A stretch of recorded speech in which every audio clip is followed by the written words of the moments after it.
Channel Broadcasting Service. Selamat datang di Heri Gua Channel. Wajo, 27 Desember 2025. Kejaksaan Negeri Wajo mengumumkan penahanan seorang pria berinisial MKS, penyedia dalam proyek pengadaan Sutra Murbi tahun 2022. Penetapan tersangka dilakukan berdasarkan dua alat bukti yang sah. Sebagaimana disampaikan Kepala Kejari Wajo, Haryanto Pani. Berdasarkan dua alat bukti yang sah, telah menetapkan status tersangka dengan inisial MKS selaku penyedia. Angka yang langsung menyita perhatian publik adalah kerugian keuangan negara sekitar 1,1 miliar rupiah. Angka tersebut, menurut penjelasan resmi Kejaksaan, bersumber dari laporan hasil pemeriksaan LHP Inspektorat Daerah Kabupaten Wajo. Perbuatan tersangka mengakibatkan kerugian negara sebesar, biarpun nanti mungkin kita akan coba lakukan lagi pendalaman, sebesar 1 miliar 150 juta rupiah. Ini berdasarkan LHP Inspektorat Daerah Kabupaten Wajo, di mana ini sudah keluar.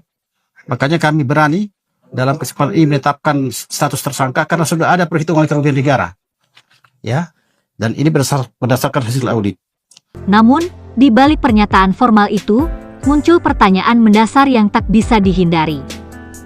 Siapa yang secara hukum berwenang menetapkan kerugian negara dalam perkara pidana korupsi, dan sejauh mana audit inspektorat dapat dijadikan dasar dari program persutraan ke proses pidana?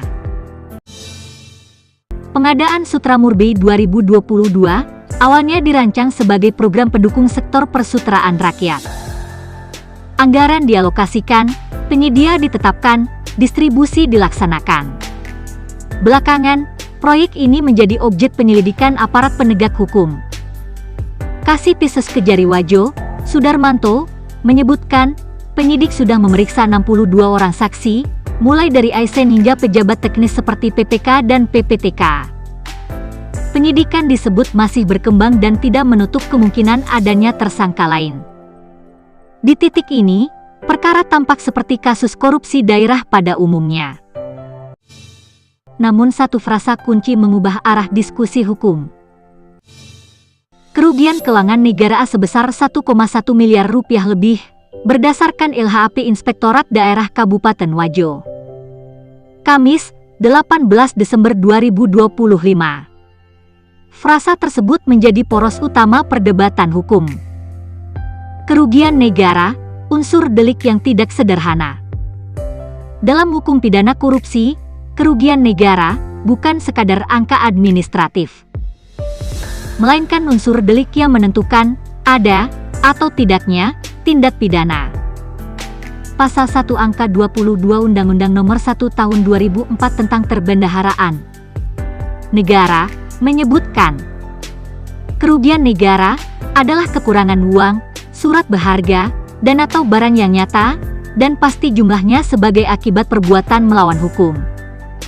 Sementara itu, Pasal 2 dan Pasal 3 Undang-Undang Tipikor menempatkan kerugian negara sebagai unsur penting yang harus dibuktikan secara sah di pengadilan.